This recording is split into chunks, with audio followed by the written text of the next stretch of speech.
Hi friends, welcome to my channel. இந்த வீடியோல நான் இந்த ஃப்ரூட் பேஸ்கெட் சென்னையிலேருந்து சங்கீதான்ற சிஸ்டர் எனக்கு கேட்டிருக்காங்க. நான் அந்த வீடியோ ஏற்கனவே போட்டிருக்கேன்.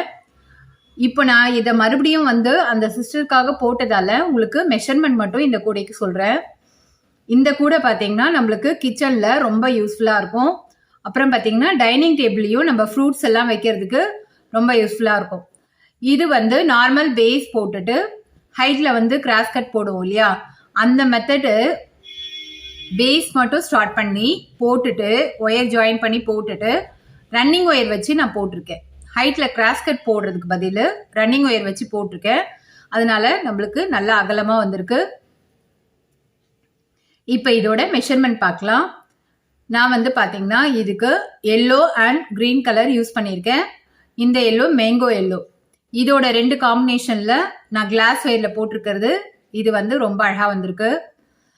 இதுக்கு பார்த்தீங்கன்னா 12 ஒயர் 5 அடியில கட் பண்ணியிருக்கேன். எல்லோ கலர் ஒயர் தான் பேஸ் போட்டிருக்கேன்.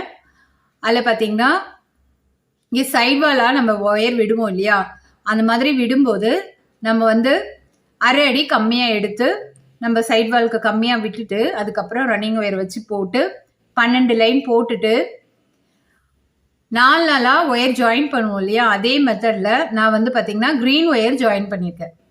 இங்கே பார்த்தீங்கன்னா தெரியும், 1 2 3 டைம் க்ரீன் ஒயர் ஜாயின் பண்ணியிருக்கேன். ஜாயின் பண்ணிவிட்டு நம்ம கார்னர் திருப்புவோம் இல்லையா, நார்மல் பேஸ் போட்டு ஹைட்டில் கிராஸ் கட் கூடைக்கு கார்னர் திருப்பும் போது இங்கே கிராஸ் ஆகிற ஒயர் போடுவோம் இல்லையா, அது நாட்டில் கிராஸ் நாட் போட்டிருக்கேன். ஒரு லைன் கிராஸ் நாட் போட்டுட்டு அதுக்கப்புறமா ரன்னிங் ஒயர் வச்சு க்ரீன் ஒயர் வச்சு ஃபர்ஸ்ட் 6 லைன் போட்டிருக்கேன். 1 2 3 4 5 6 6 லைன் போட்டுட்டு இந்த நடுவில் இந்த ஃப்ளவர் டிசைன் வர்றதுக்காக 6 லைன் போட்டு ஃபினிஷ் பண்ணிட்டு நான் கிராஸ் ஆகிற ஒயரில் நாட் போட்டிருக்கேன். போட்டுட்டு மறுபடியும் 7 லைன் போட்டு ஒரு நாட் உள்ள மடங்கி போகிற மாதிரி சொருகியிருக்கேன். அப்படி சொருகும் போது நம்மளுக்கு ஒரு நாட் ஃபுல்லாக உள்ளே போயிடும்.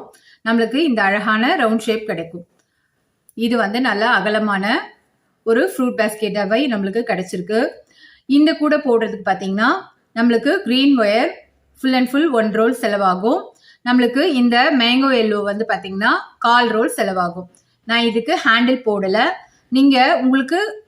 நீங்கள் ஓன் பர்பஸ்க்காக போடணுன்னா நீங்கள் ஹேண்டில் போட்டு கூட நீங்கள் யூஸ் பண்ணிக்கலாம். இந்த பக்கம் சைடில் நம்ம போட்டு நம்ம இங்கேருந்து வேற இடத்துக்கு எடுத்துகிட்டு போகிறதுக்கு ஹேண்டில் பண்ணுறதுக்காக அந்த சின்ன ஹேண்டில் நம்ம போட்டுக்கலாம். இது ஃபைனல் மெஷர்மெண்ட் எவ்வளோ வந்திருக்குன்னு நான் சொல்கிறேன். இது மாதிரி ரவுண்ட் ஷேப் வரக்கூடலாம் நம்ம எப்படி மெஷர் பண்ணணும்னா மேலே இருக்கிற டயா சுற்றளவு, இந்த சுற்றளவு தான் எவ்வளோ வந்திருக்குன்னு பார்க்கணும். இந்த சுற்றளவு பார்த்தீங்கன்னா எனக்கு 10 இன்ச்சஸ் வந்திருக்கு. இந்த லாஸ்ட்லேருந்து பார்த்தீங்கன்னா 10 இன்ச்சஸ் இருக்கு. இப்போது நம்மளுக்கு நல்ல அகலமான கூடையாகவே கிடைச்சிருக்கு. இந்த கூடை எப்படி போடுறதுன்னு நான் டுட்டோரியலும் போட்டிருக்கேன். அதோட லிங்க் நான் கொடுக்குறேன். உங்களுக்கு தேவைன்னா அதை பார்த்து போட்டுக்கோங்க. ஏற்கனவே கூடை போட தெரிஞ்சவங்க இந்த மாதிரி மெஷர்மெண்ட் பார்த்தே நீங்கள் சில பேர் போடுவாங்க. அவங்களுக்காக தான் இந்த மெஷர்மெண்ட் நான் சொல்கிறேன். இந்த கலர் காம்பினேஷன் உங்களுக்கு பிடிச்சிருந்ததுன்னா நீங்களும் ட்ரை பண்ணி பாருங்கள். நான் பேஸில் நம்ம ஃப்ரூட்ஸ் வச்சு டைனிங் டேபிளில் வைக்கும்போது இந்த மாதிரி குமிழ் போட்டுக்கிட்டா நம்மளுக்கு நல்லாயிருக்கும். அதுக்காக நான் குமிழ் போட்டிருக்கேன்.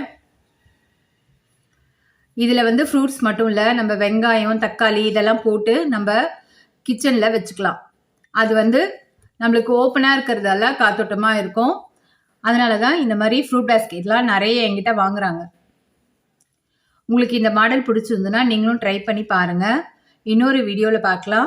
பாய்.